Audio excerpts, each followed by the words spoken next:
अस्सलाम वालेकुम दोस्तों। पाकिस्तान और वेस्ट इंडीज़ के दरमियान दूसरा टी20 मैच खतरे में पड़ चुका और पाकिस्तान और वेस्ट इंडीज़ के दरमियान दूसरा टी20 मैच आज नहीं खेला जाएगा।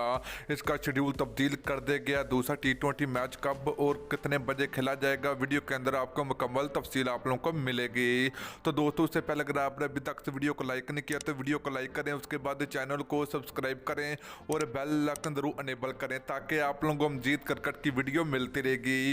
तो चलिए दोस्तों, आपको बताते चले कि पाकिस्तान और वेस्ट इंडीज़ के दरमियान दूसरा टी20 मैच आज खेला जाना था। तो दोस्तों, इस वक्त जो मौसम की ताज़ा तीन सूरत हाल आ रही है कि पाकिस्तान और वेस्ट इंडीज़ के दरमियान दूसरे टी20 मैच में मूसलाधार बारिश हो सकती है और आज का मुकाबले के जो मकान है मैच होने के जो चांस हैं वो दोस्तों नहीं है। तो आज जो बारिश के मकान है तो वो दोस्तों 70% जो कि बारिश होने का इम्कान है पाकिस्तान और वेस्ट इंडीज़ के दरमियान दूसरे टी20 मैच में।